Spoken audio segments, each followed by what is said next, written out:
name is Kristen and this is Kristen Craves Books. So obviously we're here to talk about February releases. Ton of fun ones, wide range of genres. Probably my most anticipated release of the year, or at least in the top 5, and some fun pre-order campaigns as well. I think we have 2 or 3 of them. I'll leave all the links for that down below. So let's get right to it because there's a lot to talk about, which is always a good thing. The first release date is February 4th, and we're actually starting with a sci-fi anthology. We don't get a lot of those.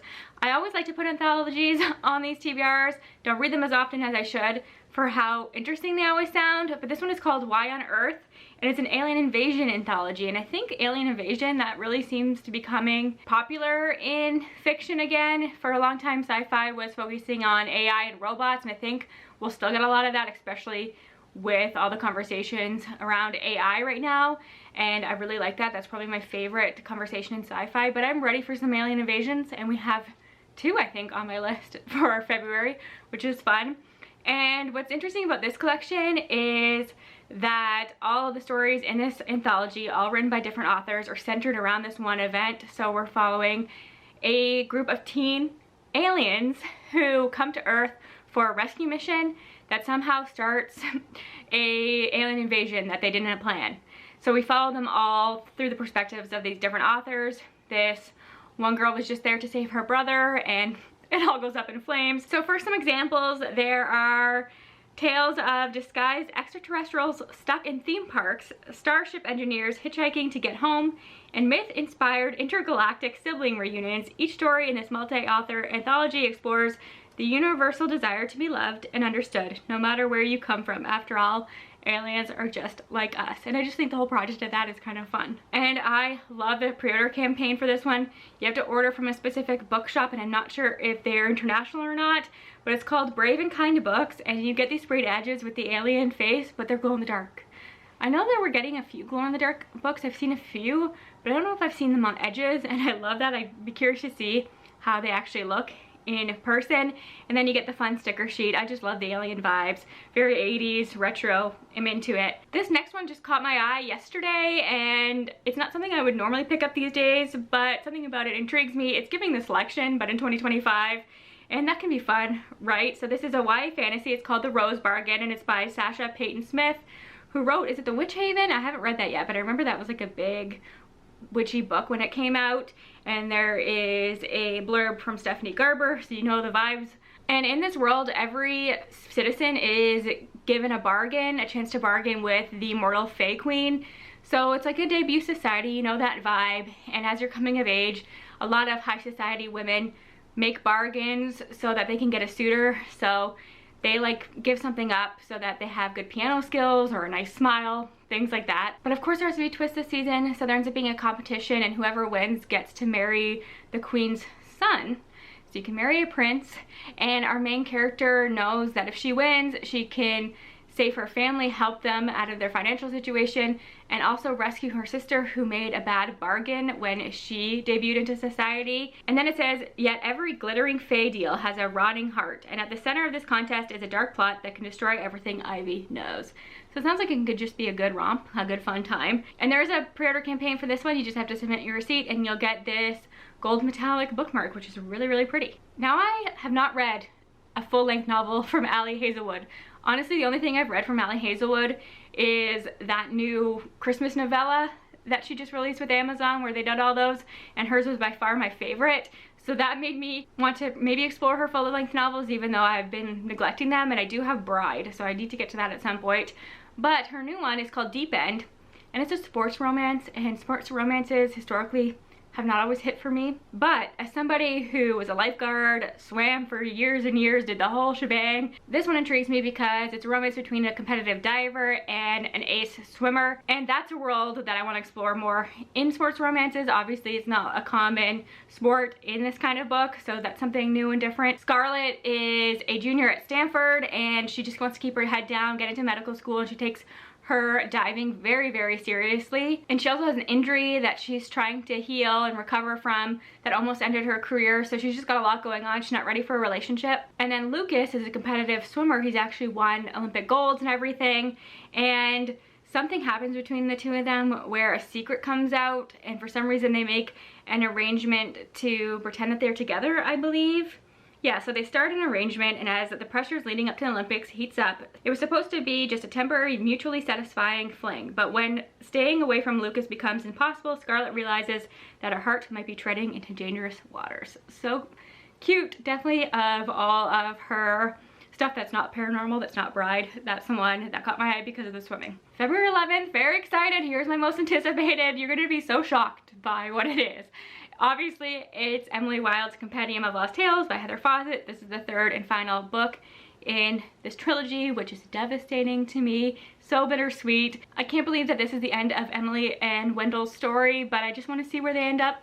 Hopefully we get an HEA. It's a cozy fantasy. If you haven't heard of this series, obviously the first book is following Emily. She's like a curmudgeon scholar who just wants to study fairies, and we see her go to this small village where she's kind of forced to interact with everybody there, even though she just wants to keep away and observe and study. And her colleague, that is actually her friend, but she just won't admit it, follows her there, and maybe feelings develop. But there's a lot more plot, and the fantasy aspects of it are more interesting than you might expect.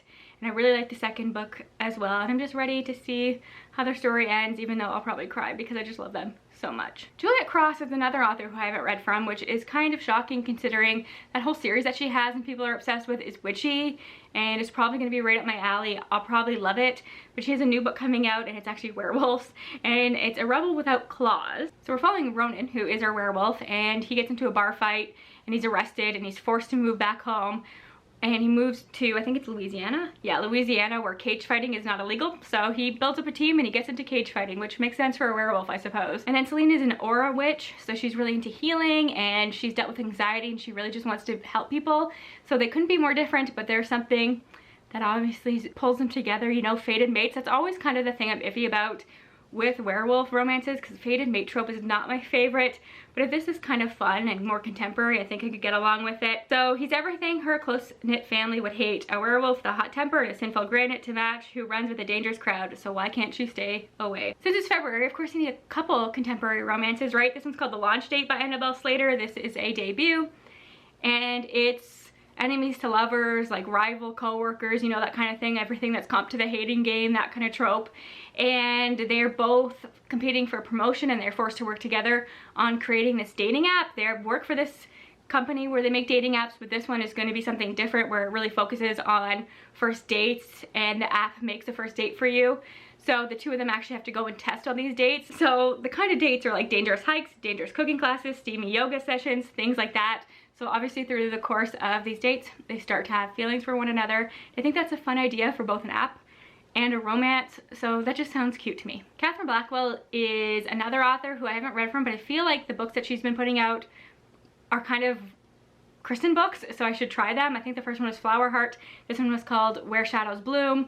They're cozy, sapphic. Look at this cover. It's just so beautiful. In this world, there are shadow monsters, and one of our leads lives in this enchanted house that is protected from these shadow monsters, but somehow they start to infiltrate, and the love interest is somebody who is meant to protect her. And it says, it's a mesmerizing daydream with a subtle edge of darkness that will leave you utterly unable to put it down. It pits terrifying monsters, chilling secrets, capricious gods, immortal kings, and death itself against the unstoppable love between two girls. And the fact that it says death itself intrigues me. Is death a character? I love when death is a character, so we will see. But I've heard good things about this author, and it does feel like a me book. And there is a pre-order campaign through Mysterious Galaxy Bookstore, and I feel like they do a lot of pre-order campaigns, so if you have access to them, check them out, because I often have them on my lists.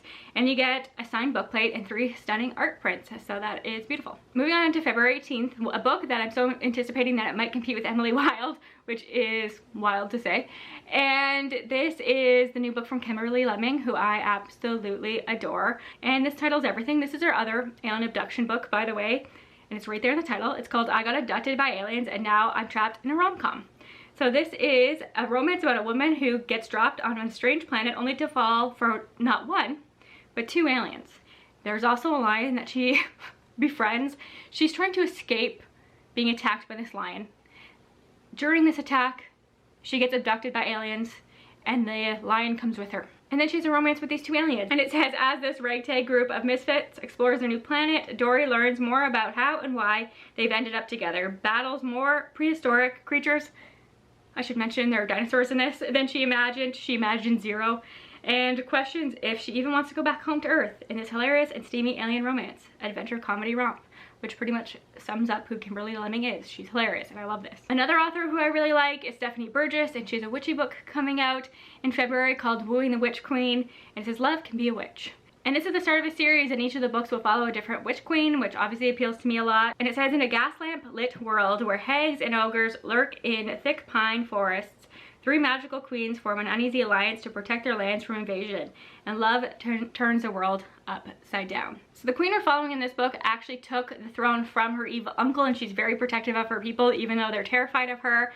She has to come up with all these plans to protect her people, and it says that she spends more time in her laboratory experimenting with her spells. So I love that she's like a lab for her magic, and she definitely doesn't have time to bring order to her chaotic library of magic. So this man shows up on her door. She hires him to organize everything for her. She doesn't realize that he's actually an Imperial Archduke and he's hiding his identity. They're drawn to each other. He's like reading her poems and stuff. And it says, on the run with perilous secrets on his trail and a fast-growing yearning for the wicked sorceress, he's in danger from her enemies and her newfound allies too.